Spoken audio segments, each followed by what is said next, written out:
Loading them up. I'm getting ready for the ride. Everything's fueled up. Everything's ready. You can see we got our boots, new shirts, our sweatshirts, and I don't want to say thermal pants, but they're fleece lined. We bring an extra little shelter tent. It's good to have a little emergency shelter tent in case you ever break down in the mountains. I got one for each quad. Not that you need it, but you know, we do got compasses just to have them. You know, I attach it or I put it inside the quad just so you have a compass, so you have an idea where to go in the mountains if you ever break down. Little raincoat so you don't get wet. Of course, we bring the compressor just so we have it in the bottom of the hill with the generator. This is our snack pack. Of course, you know, the kids have to have the little Jiffy Pop popcorn. You don't get to see them very much anymore. Slim Jims to pack on there. Raisins. I don't know where they come from. The kids got them. Of course, potato chips. Well, I don't mean where they came from. I mean where who put it in here. Little snacks, propane. We do take these masks with us, you know, to have up there. That's the little Chow Chow's food. Let me show you a couple little things. One is I strap a little axe to the back of my machine because you just don't know when you're up in the mountains. I also carry a firearm on me too. And let me just show you my little knife we have right here.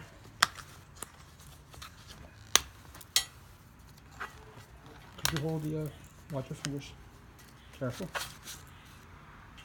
Now this thing is like razor sharp. The kid put some paracord around here to make it a little bit thicker for my hand. Anyway, it is razor sharp. It's even razored on that end. Watch your fingers. You now hold the paper straight. You just pulled it apart. Ready? Alright, you get the point across. Seriously, you get the point. Anyway, here, you take this over here and put it on there. Let me show you the other little toy I take on here. You never know. If you break down in the mountains, it's good to have a little something up there. Because I broke down in the mountains with my side-by-side last time. And that wasn't a good feeling, being in the mountains. Not having anything that, you know, you really could depend on. I had no water, no nothing. So we definitely loaded the pack on the back of the machine so we have supplies. But this little E-swing here, it's not bad. Got a Home Depot, but I can chop wood. I can dig if I need to. Whatever. And if, most important, you might not think they come in handy, but zippy ties. Zippy ties come in handy for everything. Look at the rubber we put on the back of this machine. How much bigger the tire is, even for that matter. Got a hitch on the back, so we can tow a trailer if you really wanted to, but I don't want to tow no trailers. Oh, the bottom box is going to be full of tools. One of the floor jacks, electric impact, you name it, patch kit for the machine, so in case you get a flat tire. This one's 420 fuel injected standard. Well, standard without a clutch. It has a shift lever. It's only a 2-wheel drive, but the other one, this little predecessor over here, is 4-wheel drive, has a skid plate on the bottom, has a winch on it. It's got a Warren winch, an aluminum skid plate.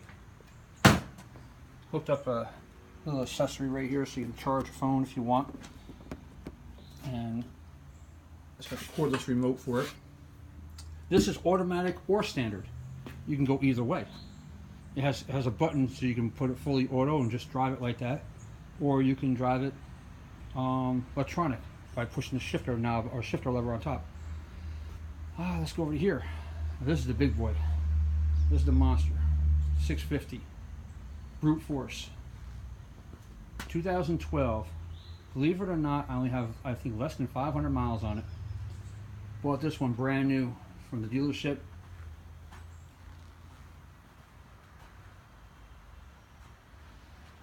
Four-wheel drive. It doesn't have the independent rear suspension. This is independent. I was like, you know what, I don't want to pay the extra money for it. I guess I should have, because I rode my daughter's. It's more comfortable on your back. But then again, I like how this is because I've ridden this before. and I don't get hung up in the back so much when I have to go over things to where she bottoms out and hits the skid plate and all that other junk. But I guess it's pretty much preference. I can pull a full-size car up my driveway with this machine without no issues. Anyway, I just want to give a little view of what we're going to be bringing up to the mountains.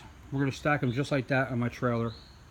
We used to stack 4, but we sold the other one. We sold the side-by-side because just don't, you only can ride 2 people in the side-by-side, and it's kind of not fun, especially when you got 2 kids. Anyway, let me show you what we're going to be towing it with. Yep, that's right. The Beast. Brand new Hemi, rebuilt transmission, and it's going to be its maiden voyage because that is the original rear end of the 2012, and it blew because of the pinion nut recall. Even though I am a mechanic, I took it back to them because I wanted the dealership to do it to get the nut. They said they didn't have it. They didn't have it for 2 years. That's another story. You can check out the other videos. But I put a brand new rear end in that thing with 57 miles on it. Yeah, 57 miles. I said the same thing. The dealer took it on, or someone took it from the dealership on a test drive and wrecked it.